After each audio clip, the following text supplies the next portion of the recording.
So a lot of things happened in the previous episode, but the three noteworthy things that's in my head at the current moment is the fact that the Assembly League is having their low force intervention on the Beneritt Group, and they're trying to take Quiet Zero, which they dub is a weapon of mass destruction, which, I mean, yeah, we kind of saw it in the previous episode, but we know that Prospera isn't going to go down without a fight. The other thing is that Suletta decides that she's going to pilot a Gundam, but this is going to be her first time piloting a Gundam, that Eri isn't taking the hit for her. So we'll have to see how she reacts to that, and as we all know, if you pilot a Gundam, there's the probable chance that you're going to die.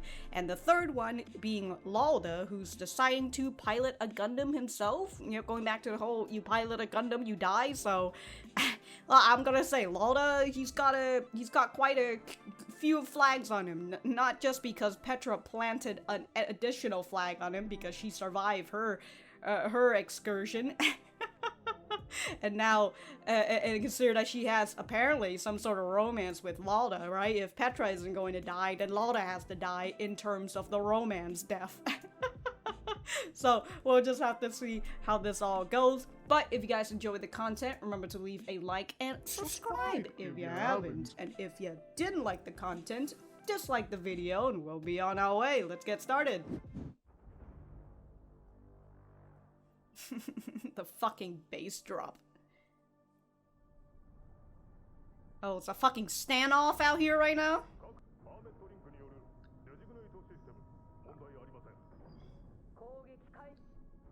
Oh, they're doing a far-away attack, huh? Trying everything.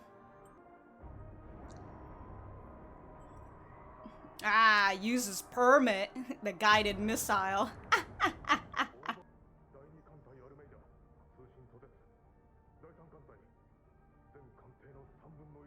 Alright guys, it's time to go home. Yeah, it's time to go home. Let's get out of here. It'll take some time to reactivate. They're at 60% right now.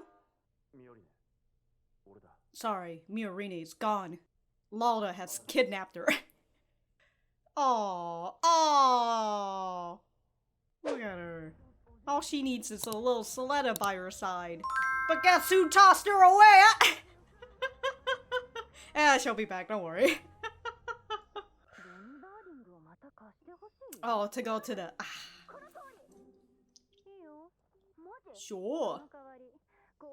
Of course. And it's also, you know, for testing and all that. Well, then you better not break it.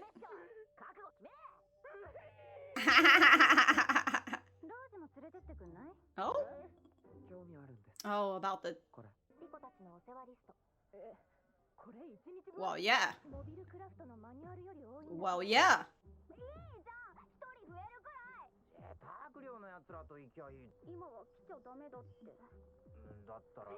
Ah, so falsy.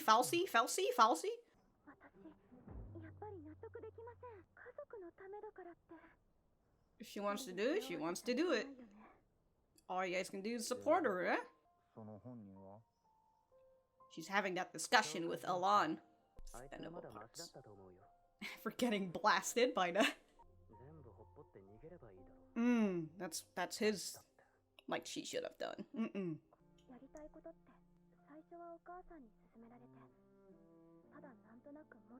I went along with him.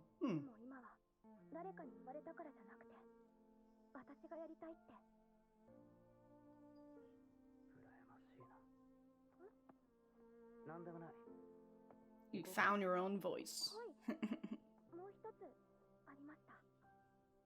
Oh, she wants to see Miorine.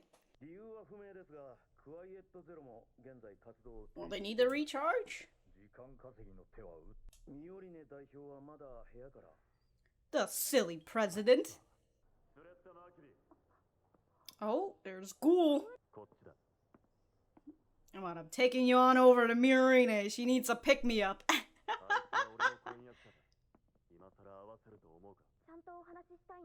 Oh yeah, he's still, I forgot, they're still trying to... Ooh, he's testing her resolve. Oh, they're dueling in it.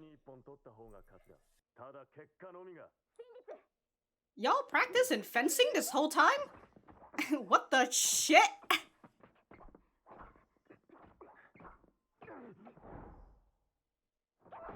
Oh! Oh, right in the fucking chest. Is that the form of the handle? Is it just wavy like that? Ah! That was quick.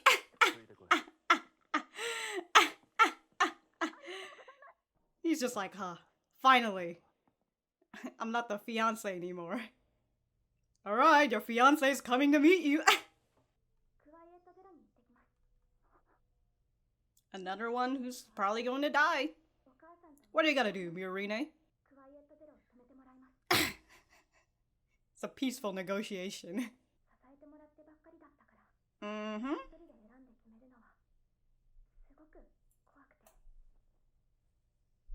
Come on now, Miorine.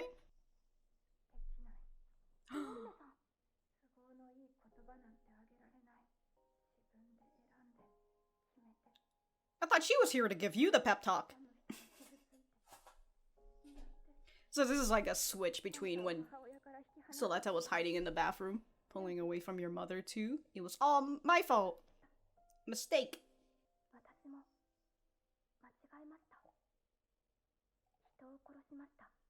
I turned that man into tomato soup. Well, I mean, she kind of did that to herself, but you know.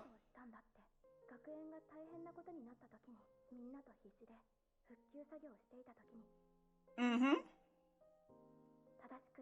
Whether it was right or wrong, what I've done can't be taken back. Just gotta keep moving forward. There you go. Even if there's nothing to gain, I have to move forward. But you have to move forward even if you're gonna make mistakes. Wow. Is this the opening in piano form?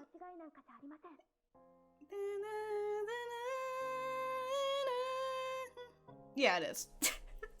Oh, it's like a... Yeah, we've got a little orchestra on the back too, little strings.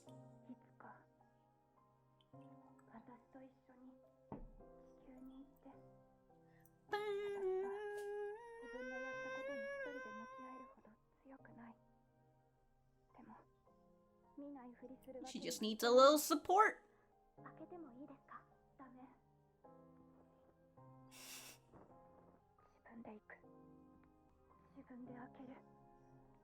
Gotta move forward.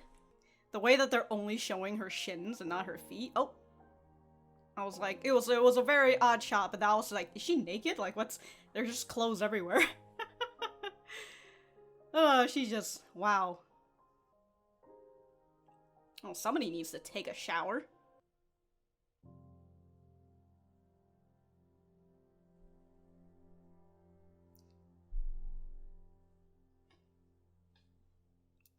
Y'all curling fingers right now? Goddamn.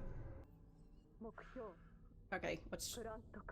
Oh yeah, she did say that there was something at Plant Keta. I thought she was going there first already, but I guess she had to go into Quiet Zero first, and then she's heading on over to Plant Keta. Damn, dude, she fucking cleaned herself up quick!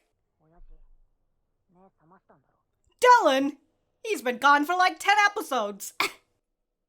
Dylan! Sorry, the VA was on vacation. More from the Gundam's curse. Yeah, so you better fucking fight, because I gotta fight you after you get out of this hospital. Oh, this is where, yeah, she showcased us this. It's... Ah, that was the thing that they showed us back in episode 12-ish. Oh, so, okay, so I was wondering, like, I thought they went to Plant Keta, Belmeria. So I guess they went and they took it and then they went back.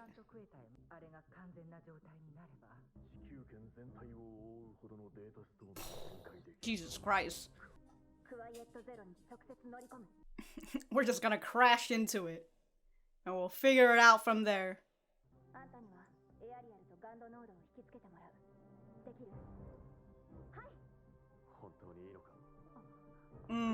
Just gotta make sure. She's going to... Goes back to that again. This is my own decision. And if Miorine is going to... Sorry, it's her decision. You can only support her in it.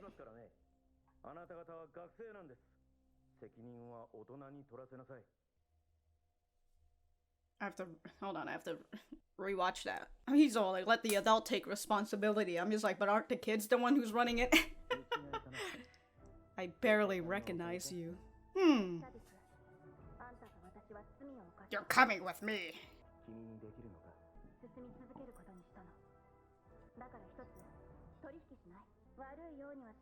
You won't regret it. Whoa, is this a heavy object? It's a giant ball. You add any more guns on it, it's gonna be a heavy object.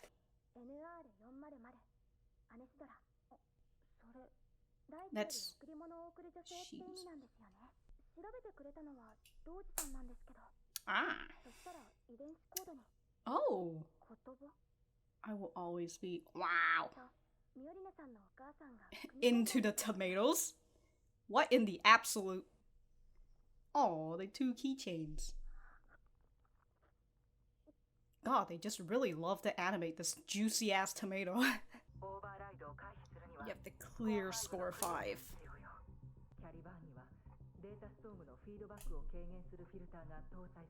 Kinda looks like Eri.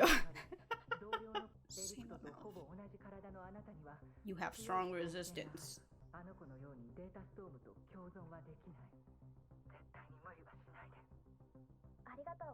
Yeah, sure. I won't push it too much. Jesus, thanks for letting me do as I please. She's gonna go all out.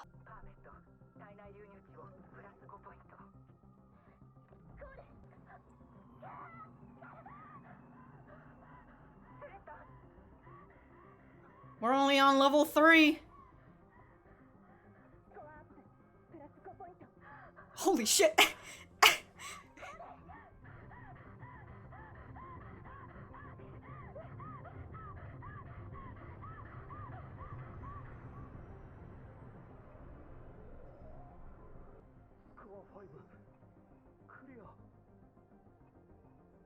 She went...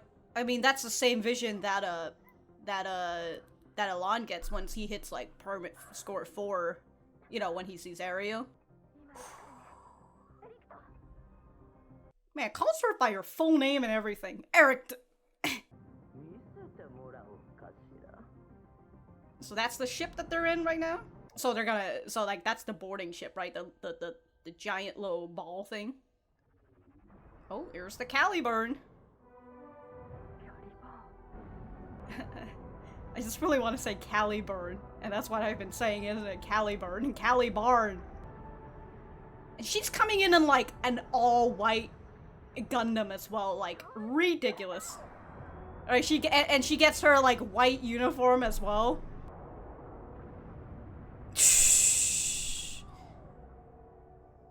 The fucking whale noise.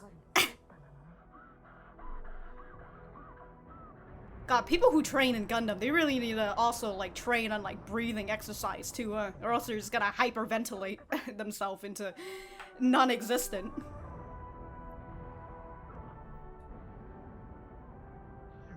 Oh my god, it's LAUDA's coming.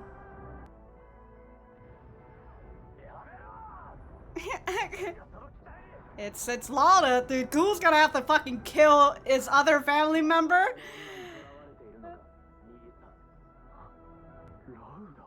Alright, LAUDA, you're not- if you're gonna blow up that ship, you're not committing just one murder, alright? There are several people in there. Oh man, the amount of anxiety I'm getting right now is ridiculous. Oh? Ariel came up?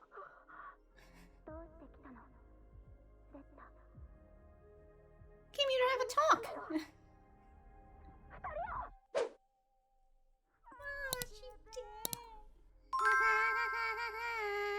Alright, like, even if she stops Prospera and Eri, right? What are they gonna do with Quiet Zero? Right? Like, Quiet Zero it's like a weapon of mass destruction, and like if the High Council, the upper council, whatever, the High Council of the Assembly League gets their hand on this, right? Like what are they gonna fucking do with this? Alright, the rift between the Spatians and the Earthians are just going to grow if that's the case. And, like, the only thing in my mind is, like, if she manages to stop them, the only thing that they can do is just to blow up Quiet Zero. Cause, like, how can we have it around? I mean, it probably won't function with Aereo as much anymore, but then again, like, if Belmeria just fucking flip-flops and just say that, like, oh, somebody was in the Gundam thing, right? Like, they managed to mesh into the Gundam stuff. Into the data storm, I mean. Or, you know, they find some extra data in the Quiet Zero if they don't blow up the fucking ship, right? Relenting tenderness. Unrelenting tenderness. That is, like, kill them with kindness. Wow. That's nice. It's everybody in the fucking group that's coming to, Quiet Zero. But yeah, I wonder how we're going to end this with Quiet Zero, and like, all I can think of is just doing the nice little self-sacrifice of, I'm going to stay here and make sure that Quiet Zero blows up. Who's going to be in Quiet Zero when it blows up? Who knows? Maybe it won't even blow up. It'll just be decommissioned. But alright, I'm gonna go write my notes, and we will be right back to the center. Alright, so that was episode 22 of the Witch from Mercury. Let me know what you guys think about it in the comments down below. You know that I always like talking to you guys. For me, I thought that this was a pretty nice episode, where we're heading closer and closer to the climax, where we're getting into, I would assume we're getting into the Quiet Zero. A lot of other fucking stuff are happening as well, but I don't really think this is going to take too long, the discussion, because I don't really have all that much, but... So, I just want to go through all of the smaller things before I go into the longer stuff, which is not really all that long. So the first thing is Earth House is coming with Suletta, right? We've seen that in the previous episode. We're all family here, so family's gotta stick together. Right, with Suletta essentially losing her family, with her mom and her sister abandoning her and all that, she got adopted into this new family that is Earth House.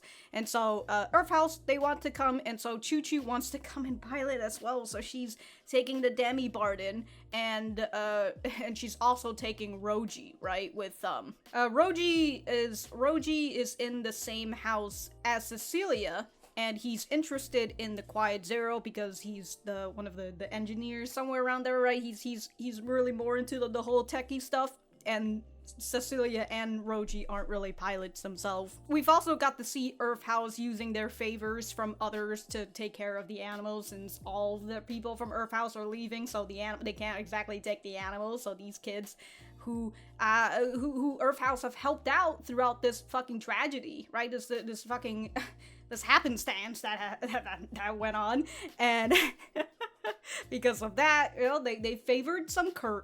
They favored some curry. I was gonna say they curry some favors.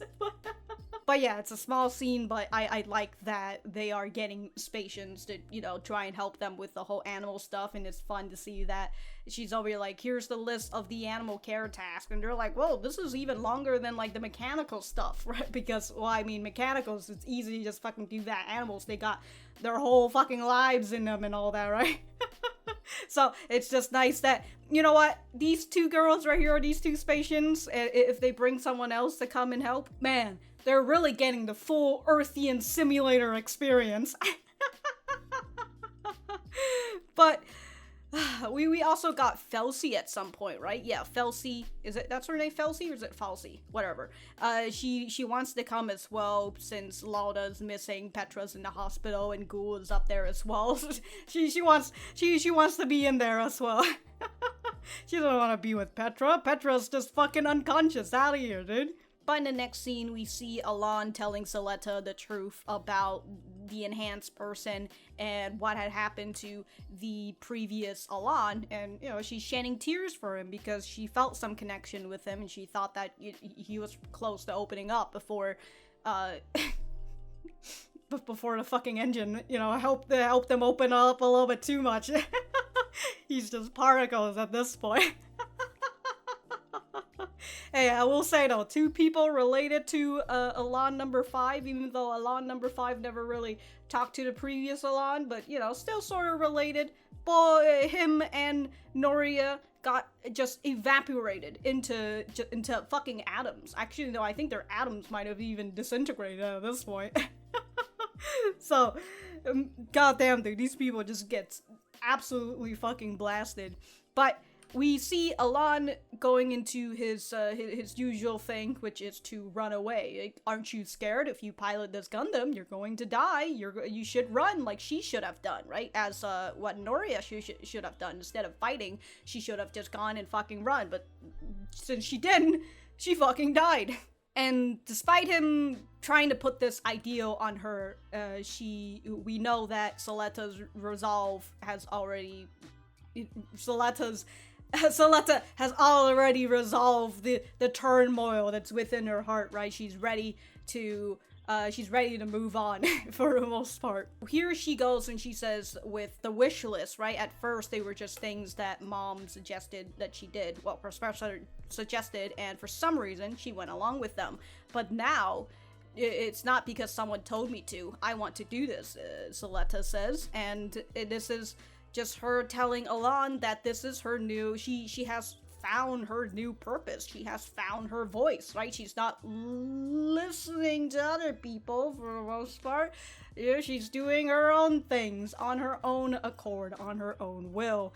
And right after that, we get to see El5n looking at the little book. Here he is, looking at the book, and he says, I envy you. Because, well, El5n's been running for a very long time, and perhaps because he's been running, he hasn't really moved forward, right? And because he hasn't moved forward, well, other than the fact that, you know, he'll gain 2 and all that, but we're tossing that away for the most part, right? With Suletta's new idea, which is you've got to move forward, even if you don't gain anything.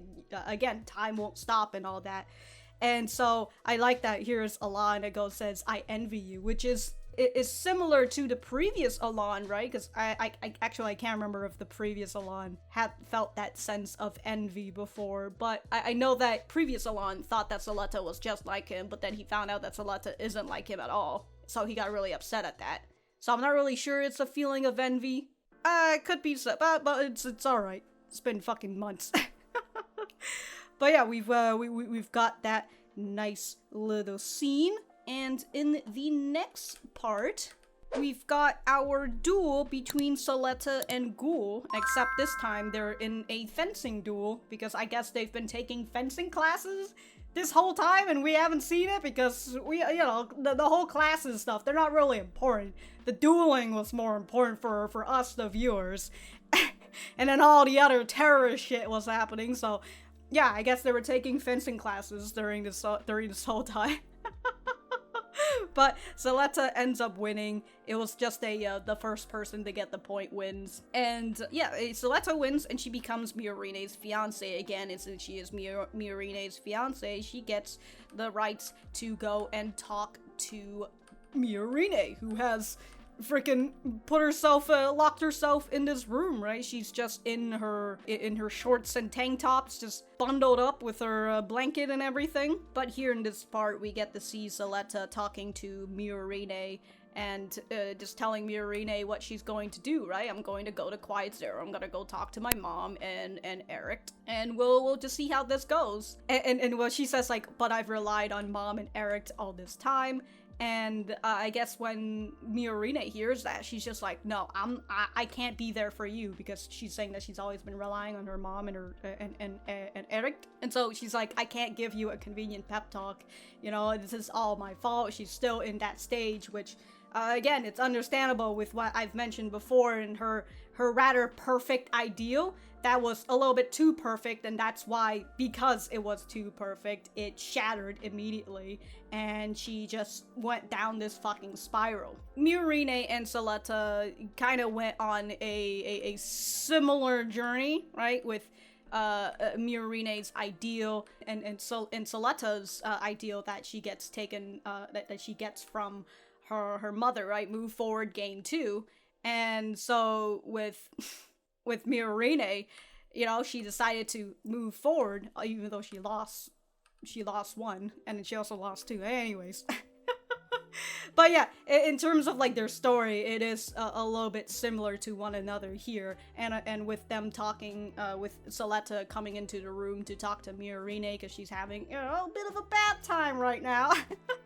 It's similar to how Miorine did her own thing and came to talk to Suletta, who's having that bad feeling but you know, she was calling Prospera about it. So that's what it kind of gave me the vibes of, and it kind of goes with the whole point of Suletta and Miorine never really growing with each other. They're always, one of them is always either stagnating while the other one grows, or vice versa. And usually we hit a point towards the end of the series, which here we are, where the both of them finally converge with one another, and they, you know, they try to get their shit together. This is how it was in the last core as well, right? With Suletta stagnating while Miorine is growing, and then they converge with one another towards the end for Plant Keta, to which I guess we're not here at Plant Keta, we're back at the station, so that's where Prospera has to go. But yeah, it kind of is the same in Core 2 as well, where Suletta was continuing to stagnate while Miorine was growing, but then Miorine gets to this point where she's growing a little bit too fast, right? And she just comes crashing down, and so she's back at this stage, what we're seeing right now, where she's stagnating while Miorine gets to fucking grow on her own and go up and up and up before they converge again. So it's very nice. It's always nice to see things going full circle, and yeah. But during this conversation, right, we've got Miorine who asks Suletta to come to Earth with her. She says that she's not strong enough, but she still wants to go and see it. And it's just nice, right? She's admitting that she's weak in this stage, but she would like a little bit of help, right? She would like a bit of a hand holding out here, dude. They were fucking holding hands like this. How dare they? I'm contemplating about whether I should censor it for YouTube or not. And after that, we've got Dylan, who's motherfucking awake after 10 episodes, this fucker. He went into a coma, like, well, episode 12 was the end of the last core, right? I keep thinking it's episode 13, but it's episode 12. Yeah, he went into a coma, technically, episode 12, so yeah, it's been about 10 episodes. This motherfucker's been gone for a while, he wakes up and he's like, what the fuck happened? Wild, dude, things are wilding out here. But we have Suletta talking to her dad about her newfound purpose, about how despite her, you know, not gaining anything if she's moving forward, she's still going to do it, and because of that, she's telling her dad that he better not fucking die on her. She's still got shit to complain to. So it's very nice. I always enjoy these sort of talk when someone's like about to die or someone is just in the hospital and the other character is just like, you better not fucking die on me. You fucking asshole. Anyways, Quiet Zero found themselves at Plant Keta, but the parts that they needed have already been taken, so they'd have to go to where is it, the headquarter, I think the Beneritt Group headquarter, in order to get it. And here we find that, well, Gaston and Belmeria already took the CERN units. That's why they were going to find Suletta. You know, I thought they were going to Plant Keta, but they didn't show us it. They kind of just skipped that part. Yeah, they took these parts, and they say that currently without these units, Quiet Zero is only running at 60%, and we can see this fucking devastation that Quiet Zero has only at 60%. But if they take these units, they'll be able to expand to the entire Earth sphere, which I can only, I'm trying to figure out, like, what is Prospera's plan? If she accomplishes this and she gets it to expand to the entire Earth sphere, like, what about all the people who are living in the Earth sphere? Because, like, that's the one thing that the Spatians are afraid of, right? What if we we lost the fronts. That's bad. And so I'm just kind of like, so what's going on there? Like, is anybody, all the Spatians who uses permit stuff, anybody who uses permit stuff within the Earth sphere are just going to click out, you know? Like, they're just gonna ascend to heaven or hell or wherever they're fucking going. They're just gonna die. Right, what about the Earthians? What's going on there? Maybe they'll get to fucking live in peace. I don't know. But yeah, it's interesting on like what is the aftermath of Prospera's plan if she gets it accomplished and all that jazz. But while everybody's having their discussions at this table, we learned that in order to bypass the fucking thing that Ariel does, right? You have to be at least at a score 8 and also piloting a Gundam, because if you pilot anything else, you're going to lose control. And you need 8 permit score of 8, to which, as El5n says, at score 8, you'll die instantly. and then Miorine is just over like, alright, anyways, hey Suletta, you wanna go and distract Ariel and the gun nodes? That's your job, right? And Suletta's just like, yeah, I'll do it. God, everybody just constantly is talking about like, are you sure you want you sure you want to do this, Suletta? And Suletta just has to say, it is my decision. I've chosen this. That's the constant thing in this episode, right? It's just people just like, yeah, are you sure you want to do this, Suletta? And we've got Miorine who, well, I mean, she wants, actually, I'll get to that part in just a second. We do have this other small part, right, with her talking to Shaddiq again, and her, you know, saying like, hey, both you and I have committed sins, and we need to make up for them. And so she makes a trade with Shaddiq, and we're not really sure what that trade is, because the last time we saw him towards the end of the episode, he was still just sitting here in this room for some reason. I don't know why. But maybe he's waiting for someone else. Someone else is coming to talk to him as well. So he's just been sitting here chilling. But I wonder what that trade is. Whether, you know, he gives his harem to Miorine so they can fight back or whatever. You know, if they need manpower. But we'll have to see what Shaddiq does. Consider that, you know, he's in cuffs. And again, if this trade is like for his freedom or whatever, we'll just have to see. But in the next scene, we got to see the tomatoes. They've come back, the tomatoes. But we, from Suletta, who found it out through Roji, that this tomato is called, the genetic code is like NR400 Anisidora. And the meaning of it, right, is the gift that came from Earth. She who gives from Earth, is that what it was? She who sends gifts from the Earth. Okay, close enough. We find that in the genetic code, it had there's a message in the code, right? It says, I will always be attached to you, Miorine. Oh, I wrote it as I will always be with you, but I will always be attached to you as long as you're growing these fucking tomatoes. Also, I do find it very funny that the genetic code has it in it. She put this in the genetic, like, how did she do this? It's science, dude. Fucking science. Just putting secret messages in genetic codes.